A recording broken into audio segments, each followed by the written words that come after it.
Hello everyone, hope you are doing well. This is our first part of the series, and in this series I am going to talk about letters and sounds relation, pedagogical implications of letters and sounds, and things we should follow while teaching English in class 1. तो अभी हम हमारे first point letters and sounds relation पे बात करते हैं। हम सभी लोग जानते हैं कि there are 26 letters and 44 sounds in English language. लेकिन ये 44 साउंड्स होते कैसे हैं, इसको समझने की कोशिश करते हैं। यहाँ पे आप देख सकते हैं, यहाँ पे जो लेटर्स है ये 21 लेटर्स जिन्हें हम कॉन्सोनेंट लेटर्स बोलते हैं वो 24 साउंड्स को रिप्रेजेंट करते हैं। ए ई आई ओ यू ये 5 वॉवल लेटर्स 20 साउंड्स को रिप्रेजेंट कर रहे हैं। तो यहाँ पे आप देख सकते हैं कि हर एक लेटर मल्टीपल साउंड्स को रिप्रेजेंट कर रहे हैं एंड यही जो लेटर्स मल्टीपल साउंड्स को रिप्रेजेंट कर रहे हैं ये बच्चों में कन्फ्यूजन क्रिएट करते हैं। And as a English teacher हमारी रिस्पॉन्सिबिलिटी है कि बच्चों को हम ये लेटर्स एंड साउंड्स के रिलेशन को समझाएं और इसीलिए हमें कुछ तरीके अपनाने होंगे। हमें ध्यान रखना होगा कि हम कौन से लेटर्स एंड साउंड्स के साथ शुरुआत करें और कौन से वर्ड्स को चुनें जो बच्चों को बड़ी आसानी से इन लेटर्स एंड साउंड्स के डिफरेंस को समझने में मदद करें। अभी हम एक बार सोचने की कोशिश करते हैं, क्या हमारे मन में ऐसा कोई वर्ड आ रहा है जो बिना वोवल साउंड्स के भी हम बोल सकते हैं? आई थिंक नहीं, क्योंकि बिना वोवल साउंड्स के हम कोई भी वर्ड नहीं बोल पाते।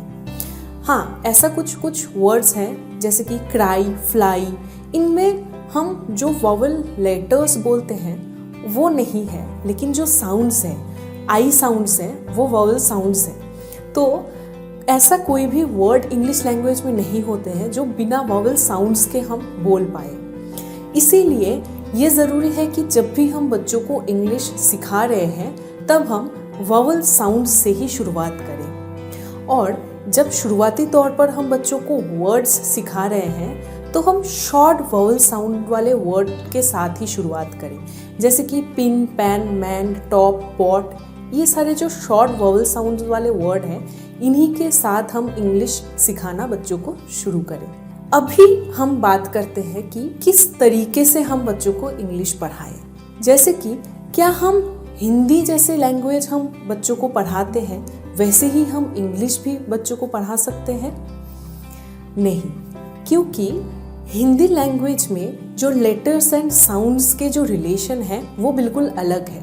हम अगर क बोल रहे हैं तो उसके साउंड भी क ही है और उसके लेटर्स को भी हम क ही बोलते हैं, लेकिन इंग्लिश लैंग्वेज में ऐसा नहीं होता।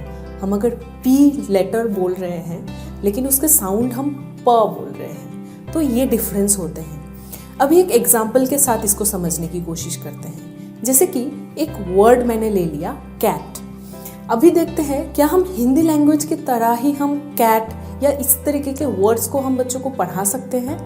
देखिए, कैट जो वर्ड है इसको अगर हम हिंदी लैंग्वेज के तरह ही पढ़ाने की कोशिश करें तो सी जो लेटर है उसको समझाने के लिए हमें क शब्द लेटर का इस्तेमाल करना होगा। ऐसे ही ए जो लेटर है या ए लेटर है इसको समझाने के लिए हमें ए अक्षर का इस्तेमाल करना होगा और टी जो लेटर है इसको समझाने के लिए हिंदी का ट लेटर यूज करना होगा।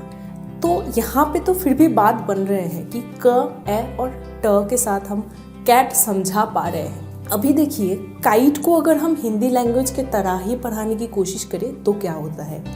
यहाँ पे भी हमें के लेटर को समझाने के लिए क का इस्तेमाल करना पड़ रहा है।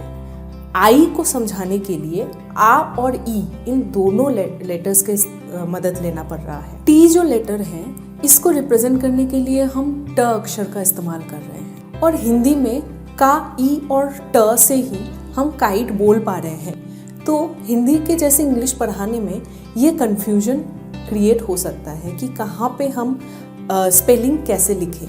तो यहाँ पे हम समझ सकते हैं कि जब हम इंग्लिश लैंग्वेज हिंदी की तरह पढ़ाने की कोशिश कर रहे हैं तब दो तरीके के कन्फ्यूजन हम देख पा रहे हैं। जैसे कि सी और के दोनों लेटर्स को समझाने के लिए क अक्षर का इस्तेमाल कर रहे हैं, तो बच्चे ऐसे कंफ्यूज हो सकते हैं कि कहाँ पे क साउंड के लिए सी यूज़ करना है, कहाँ पे के यूज़ करना है। तो वहाँ पे एक स्पेलिंग मिस्टेक का भी एक चुनौती आ जाती है। तो यहाँ पे हम ये समझ पा रहे हैं कि हम हिंदी लैंग्वेज की तरह इंग्लिश नहीं पढ़ा सकते। तो आज के इस वीडियो में हमने 3 पॉइंट्स पे बात किया। पहला, लेटर्स और साउंड्स के रिलेशन, कि इंग्लिश लैंग्वेज में लेटर्स एंड साउंड्स के रिलेशन क्या होते हैं। फिर हमने समझा जब हम पहली बार बच्चों को इंग्लिश लैंग्वेज पढ़ा रहे हैं तो हमें शॉर्ट वॉवल साउंड्स और कुछ सिलेक्टेड वर्ड्स के साथ ही शुरुआत करनी चाहिए।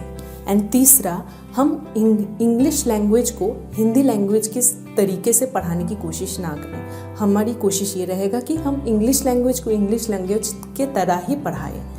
और इन तीनों मुद्दे पे हमने डिस्कशन किया। अगले वीडियो में हम बात करेंगे कि कक्षा 1 में हम इंग्लिश किस तरीके से पढ़ाएंगे और कैसे पढ़ाएंगे। Thank you.